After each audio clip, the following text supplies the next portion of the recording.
Hola chicos, muy buenas tardes. ¿Cómo están? ¿Cómo se encuentran? Espero que muy bien.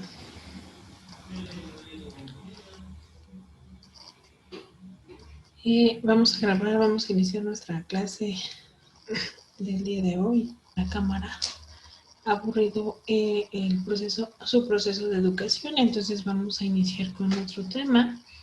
Va de la mano con lo que estábamos viendo en la clase pasada, por tener y atender los temas de derecho internacional. De derecho internacional, pues en lo que es la federación nos respalda a través de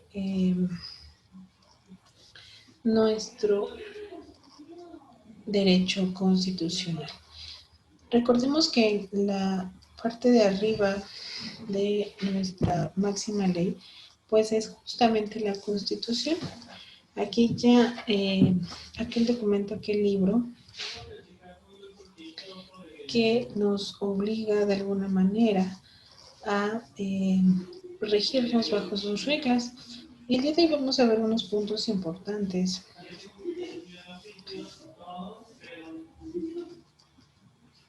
En cuanto a estricto derecho.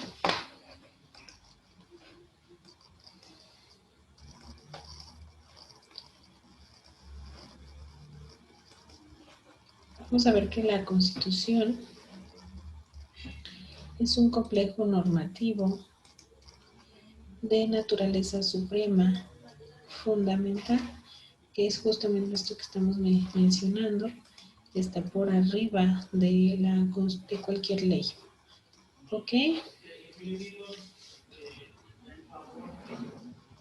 Es un conjunto de normas sistemáticas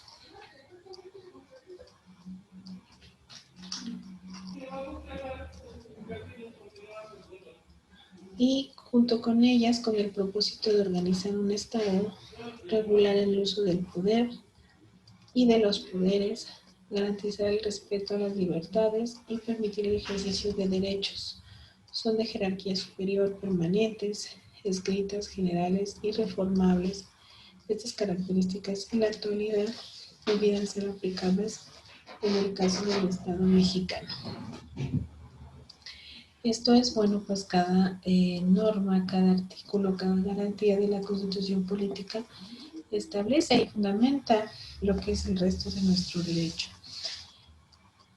Pudiese decirse de alguna manera que el derecho es la parte el derecho constitucional o la Constitución política es el fundamento de todo lo que nos rige. Hace algún tiempo les preguntaba a algunos alumnos referente a cada sistema de nuestro día a día, dónde se encuentra plasmado en la Constitución. Por ejemplo, ¿quién nos da permiso? ¿Quién nos respalda poder tomar las decisiones del número de hijos que vas a tener? No es lo mismo aquí en México que en otros países. Aquí tenemos un respaldo de un derecho constitucional, es decir, es un derecho por encima de cualquier ley, en el artículo 4 constitucional, que nos da esa facultad a nosotros de tomar esas decisiones, de poder decidir cómo es que se va a hacer, cuántas personas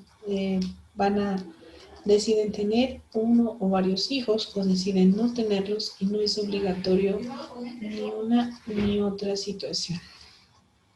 Asimismo, otro ejemplo podría ser el artículo 3 de la educación.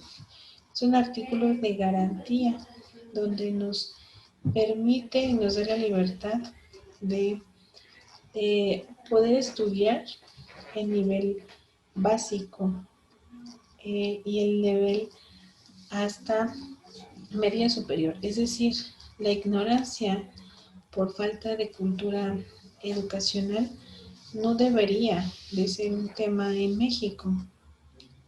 Por el contrario, debería de ser un tema en el que no haya ignorancia porque está regulado por la Constitución y junto con bueno, trae muchas vertientes, muchos derechos a los estudiantes, a los padres, a los profesores.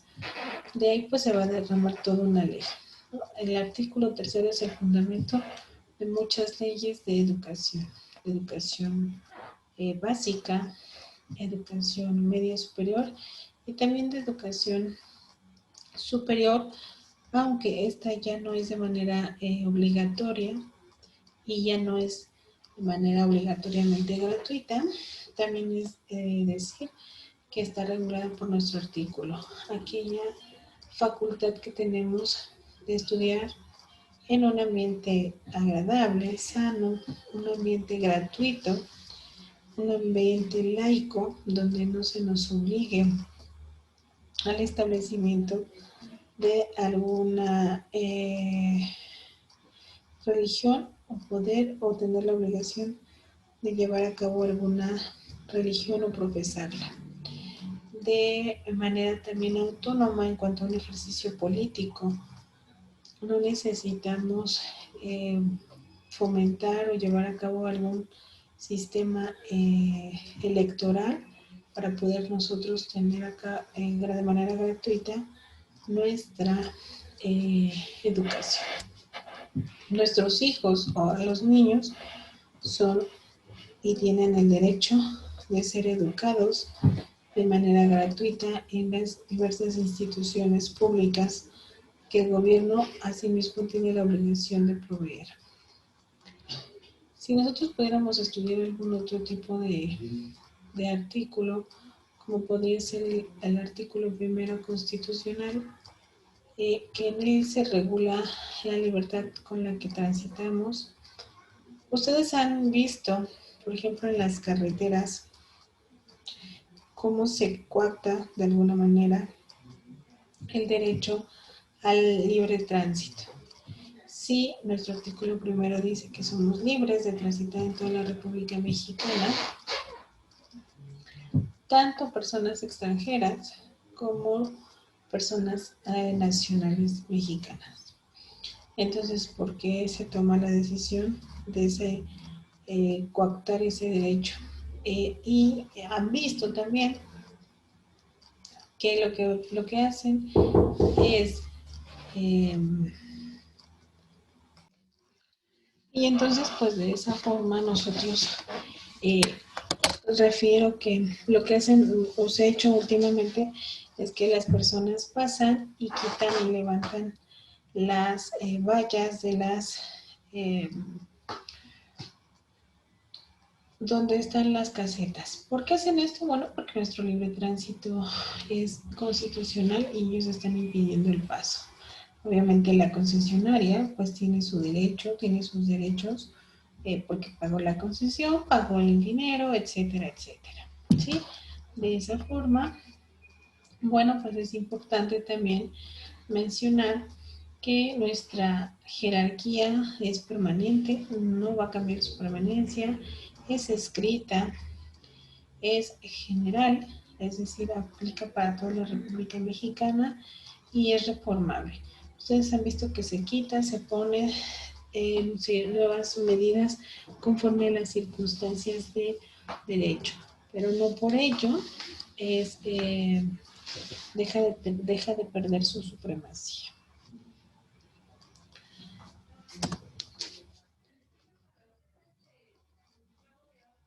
Hemos dividido la Constitución en diversas partes. La parte de la de derechos humanos, algunos utilizan la terminología teológica de la denominación o la denominan dogmática. Bueno, anteriormente así se denominaba, era del artículo 1 al 29. A lo largo de la historia pues ha tenido diferentes modificaciones, como el tema de que cambia de ser garantías individuales a llamarse derechos humanos. ¿Ok?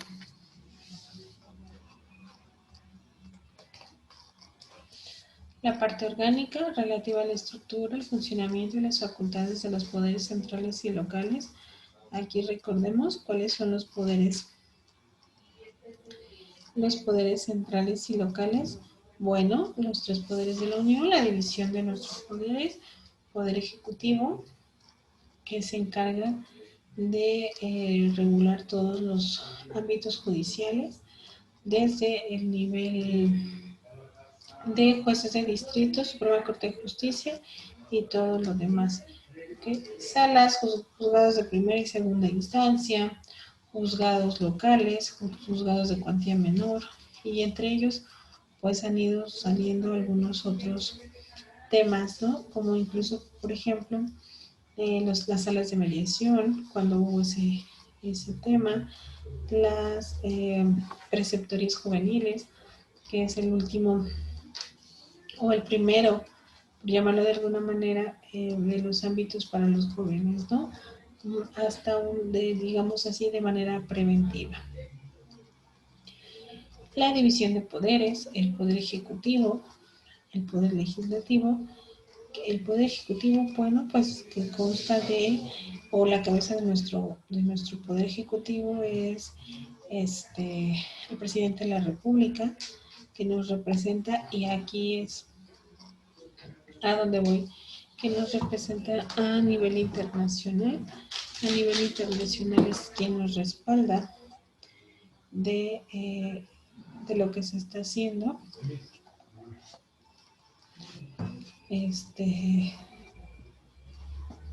Y quien es quien da la cara de ante las otras instituciones. Ok, en esas instituciones, bueno, pues lo que hace es respaldarnos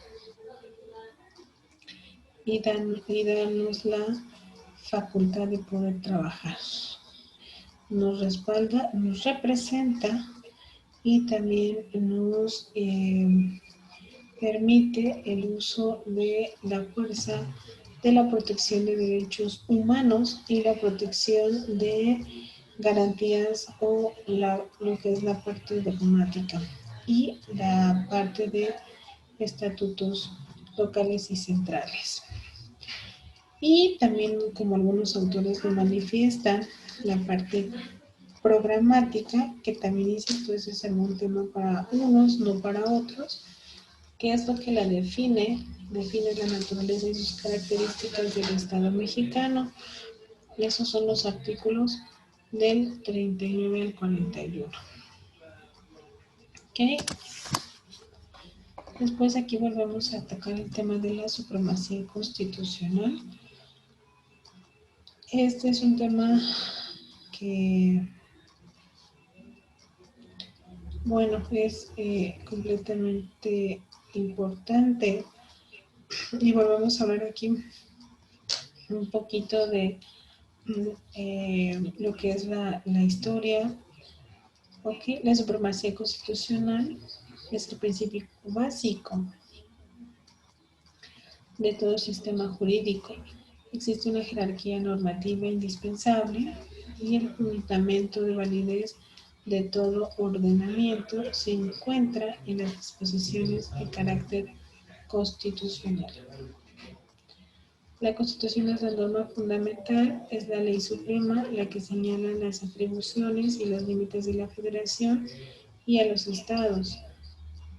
Es la ley cúspide de todo orden jurídico, la que contiene las normas primarias que deben regir para todo centro de un país, sean gobernantes o gobernados, la que integra el conjunto de normas según las cuales se van a crear y según las cuales se van a se van a regir todas las demás disposiciones. Su carácter constituyente determina la validez en la aplicación de las normas constitucionales y al hacerlo sienta las bases para lograr su propia validez normativa. Así, la supremacía constitucional representa la unidad de un sistema jurídico. La validez de la norma se encuentra en que fue creada de acuerdo con el proceso determinado en otra de escalón superior y esta por su parte fue creada por otra jerárquicamente más alta hasta llegar a la disposición básica. La norma que es el soporte y la razón última de validez de todo orden jurídico. El principio de supremacía constitucional corresponde a la noción de democracia organizada y supone las ideas de legalidad y estabilidad jurídica. La norma que no esté de acuerdo con la Constitución es inexistente. Los órganos gobernados solo pueden actuar dentro del ámbito de las constituciones señalan.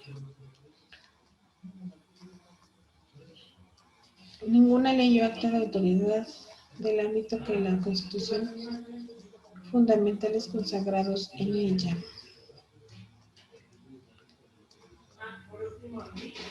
El texto original del artículo 133 tiene su antecedente inmediato en el artículo 126 de la Constitución de 1857, que a su vez se inspiró en el artículo 6, inciso 2 de la Constitución de los Estados Unidos Mexicanos. El proyecto que Carranza envió al constituyente de Querétaro omitió este precepto para la segunda comisión de la Constitución. Lo presentó en el Congreso Constituyente en la 54 sesión ordinaria, celebrada el 25 de enero de 1917. Fue aprobado por unanimidad el texto en el artículo 132.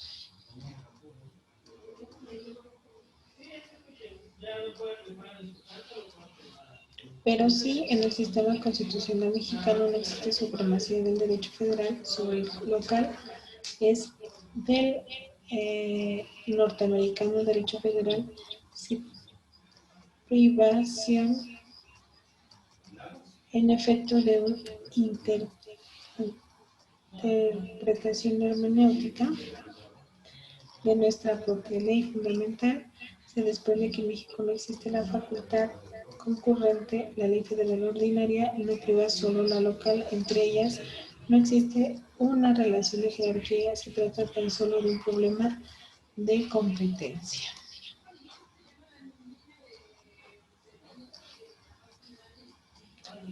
Generalidad de la Constitución.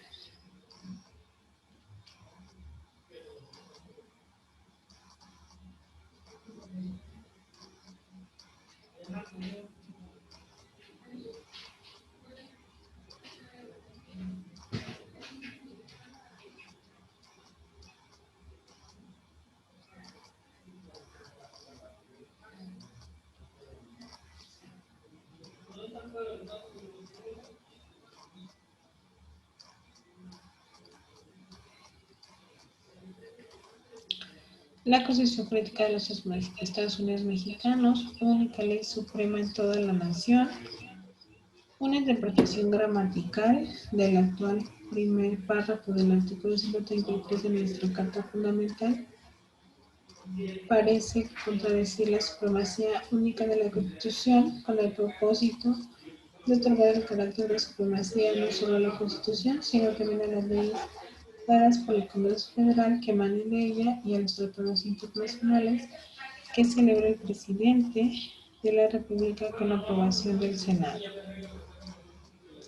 En este punto no existe ninguna duda, el único poder soberano es el constituyente y su obra, que es el de la Constitución, tiene que ser la única norma suprema, la Constitución de normas.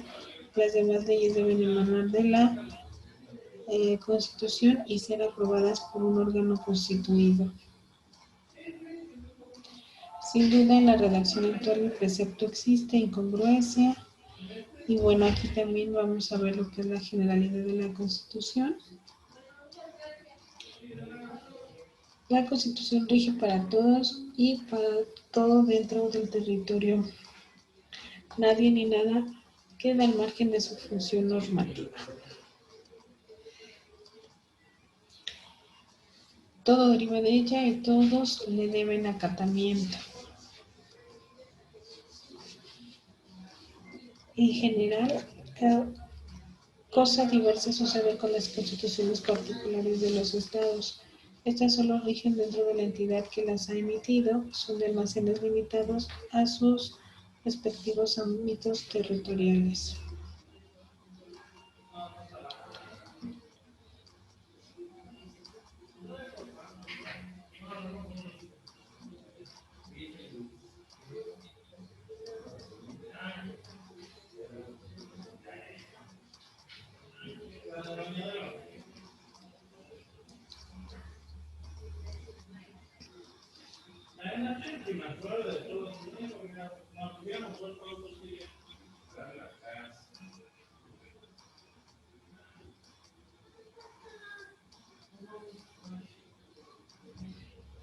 Entonces vamos a ver que el derecho constitucional es una actividad científica que estudia la naturaleza y los principios de la norma constituyente, reguladora de la validez del orden normativo, de las bases organizativas del Estado y de los fenómenos políticos fundamentales de la sociedad. Para Kelsen, la Constitución en sentido material está constituida por los preceptos que regulan la creación de normas jurídicas generales y especialmente la creación de leyes, conjunto de normas jurídicas en sentido formal. Es cierto que es un documento solemne, un conjunto de normas jurídicas que solo pueden ser modificadas mediante la observancia de prescripciones especiales cuyo objeto dificulta la modificación de las normas. Para Carpizo, la palabra constitución es multivoca. La constitución de un país es una perpetua adecuación entre un folleto y la vida. La constitución no es un ser ni debe ser, sino es un saber ser. Contempla la constitución desde dos ángulos: constitucional material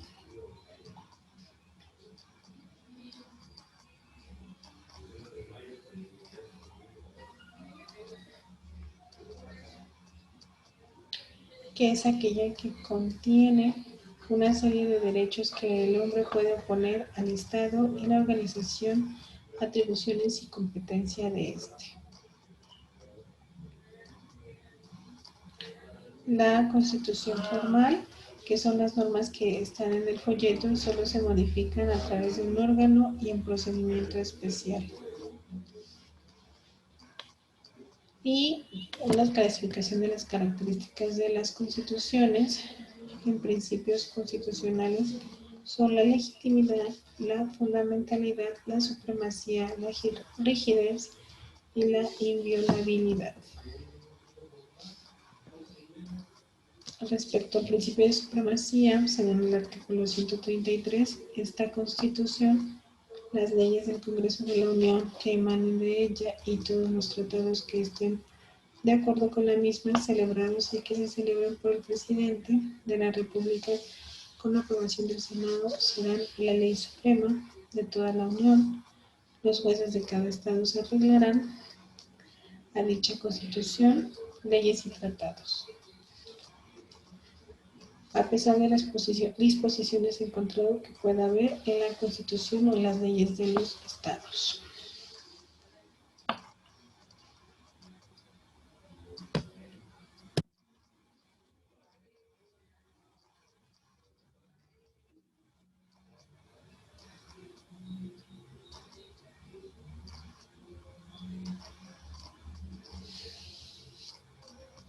El principio de rigidez, según el artículo 135, la presente Constitución puede ser adicionada o reformada, pero que las adiciones o reformas lleguen a ser parte de la misma, se requiere que el Congreso de la Unión, por el voto de las 2/3 partes de los individuos presentes, acuerden las reformas o adiciones y que estas sean aprobadas por la mayoría de las legislaturas de los estados. El Congreso de la Unión o la Comisión Permanente, en su caso, harán el cómputo de los votos de las legislaturas y la declaración de haber sido aprobadas las adiciones o las reformas.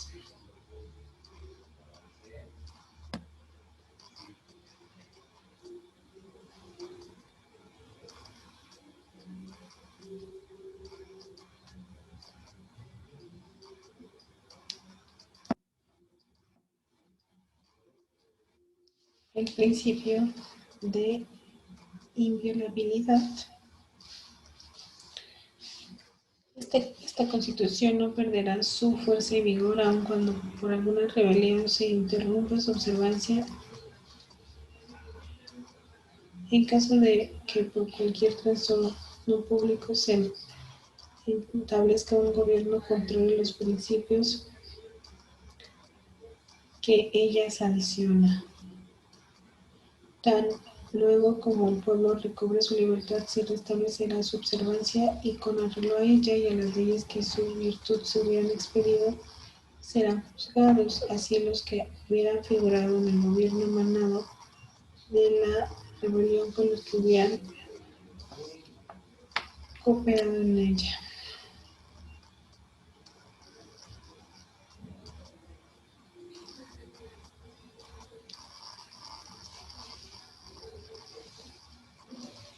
Su estructura de la Constitución. La estructura de la Constitución se sustenta en dos principios fundamentales. La libertad del Estado para restringirla es limitada en principio. 2.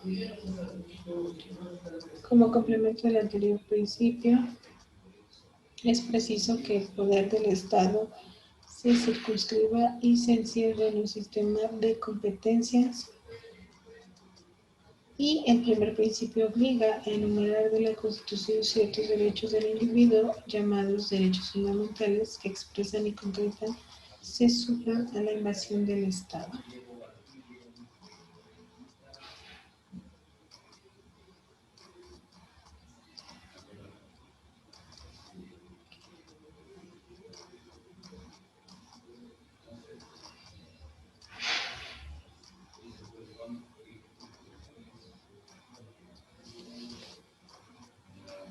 La parte de la Constitución que trata de derechos fundamentales del hombre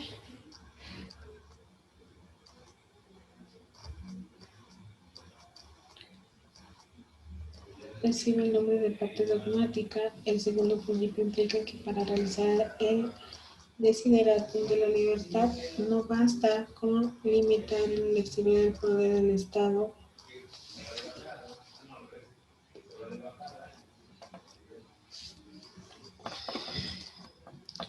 Es una constitución escrita. En lenguaje jurídico siempre se utiliza el término constitución y se alude a un conjunto de normas contenidas en un texto escrito en español, elaborado y promulgado en 1917 con el título de la Constitución Política de los Estados Unidos Mexicanos y que con múltiples reformas aún sigue en vigor. En este texto al que se refiere esta obra y este conjunto de normas es el objeto de estudio.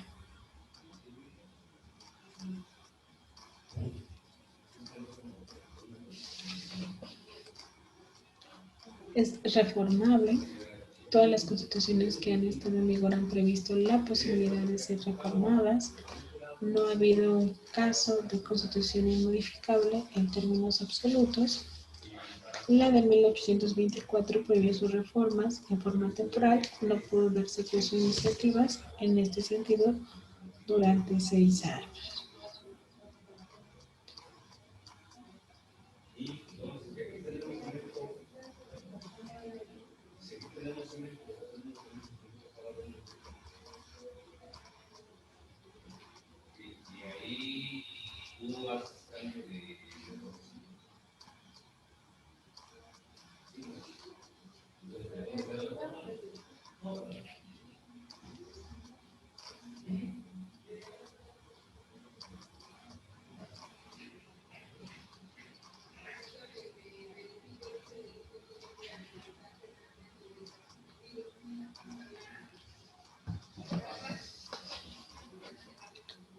Todas las constituciones del Estado en vigor han previsto la posibilidad de ser reformadas. No ha habido en caso de constitución inmodificable en términos absolutos. La de 1824 prohibió solamente algunas cosas. Es rígida. Esto es que la actividad reformadora considerada en términos absolutos es una y puede referirse tanto a la Constitución como a las leyes ordinarias. En este se ha depositado en el órgano legislativo en todas las constituciones que han estado en vigor a lo largo de la historia.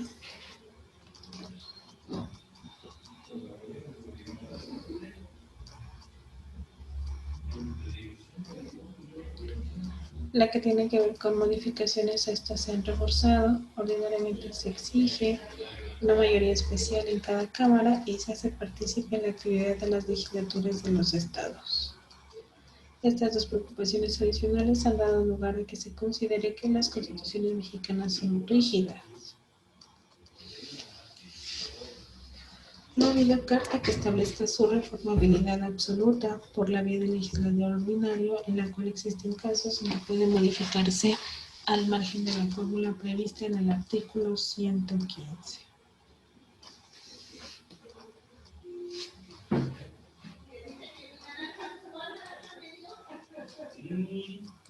Es una permanencia.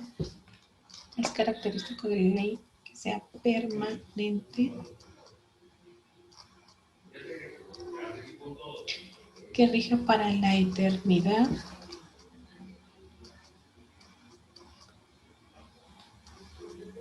su vigencia es límite de tiempo, es sin límite de tiempo.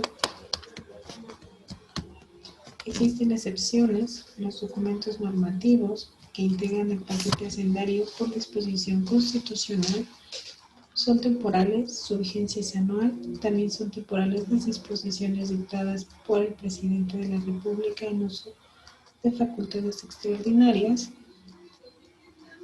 y las que emite la Secretaría de Salud con carácter de preventivas en los casos de epidemias graves o cuando exista peligro de invasión de enfermedades exóticas en los términos de la base segunda de la fracción 16 del artículo 73.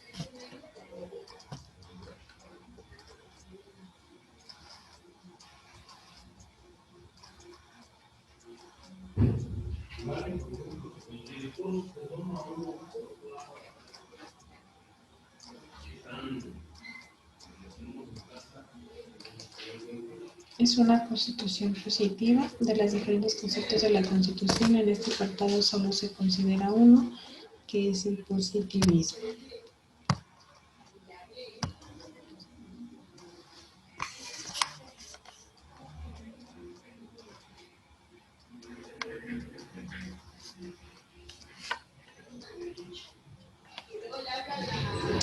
Por eso, los principios y objetivos de la nación establecen la existencia de órganos de autoridad, sus facultades y limitaciones, así como los derechos de los individuos y las vías para hacerlos efectivos. Obviamente todo esto se establece a lo largo de muchos de nuestros artículos y es una constitución positiva. En un sentido jurídico positivo, remite al conjunto de normas superiores de un sistema jurídico particular. El carácter superior de estas normas se debe a que ellas defienden los órganos del Estado y con ellos regulan la producción, modificación y derogación de las normas generales inferiores. El concepto positivo de una constitución como obra de una asamblea convocada por exprofesores a la que se da el carácter de constituyente.